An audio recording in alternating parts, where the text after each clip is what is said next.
Hey do'stlar, qanaqa ahvolingiz? Yaxshimi? Men bugun sizlarga tushning qilish usulini olib keldim. Tushga kerak materiallar 10 dan 1,5 kilo, chaqagan tuxum 15 tal, sodadan 10 gram. Shu materiallarimizni dadanjirimizga to'kib, xamir oldiga ekib olamiz, xamir yo'g'iramiz. Agar dadanji yo'q ahvolda uyda qilsanglar, planlardan joylab xamir yo'g'irsangiz bo'laverdi. Xamirni shu dag'man xamirdek yaxshi olib pishirsangiz bo'ldi.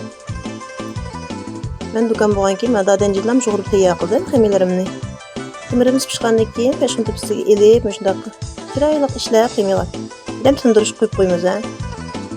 Xamirimiz bir 10-15 minut tinib olgandan keyin peshon tepsiga elib, qaytadan xamirlarimizni nipizlatib, shunday yeyib, xamir yeyish mashinasida tayyor qilib olamiz. Agar xamir yeyish mashinanglar bo'lmasa, xamirni chiroyli zuvul qilib, bu yerlardan no'g'ush bilan yaysangiz bo'ldi. No'g'ush bilan yeyib, ham kesib chiqarib olsangiz yana bo'laverdi.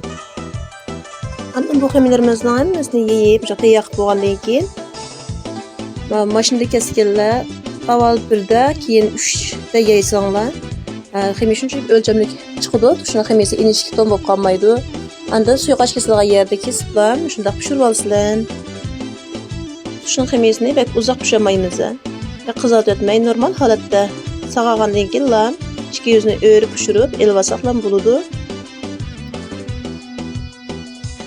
Agar yaxshilab pishsin desanglar, tushun xamirsini o'ylashtirib, izib musholat ekib bo'ldi. Manadan bak tekshi chiqadi. Tushimizning xamirsini pishirib, sovutishga qo'ygandan keyin qiyamini tayyorlaymiz.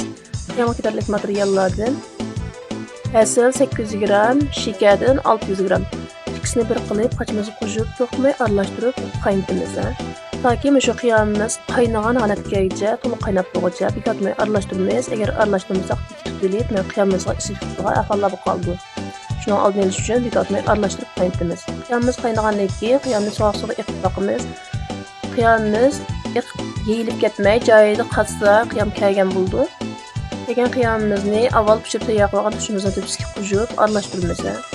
Bundan aralashtirgan chog'da mashg'ulotni bekkiz qilmasa bo'lmaydi. Agar qiyamimiz sovuq kelsa, tushimiz tutmaydigan ahvol bo'ldi. To'liq aralashtirib bo'lgandan keyin mana bu tayyor qilib olgan lisimizga to'kib, tepsini qo'limizni nemdab turib bosamiz. Tekshi yeyib, tepsini desib, changdaymiz. Agar uyinglar cho'ngroq no'g'ush yoki pozonglar bo'lsa, pozda changdasanglar texmi yaxshi bo'ldi.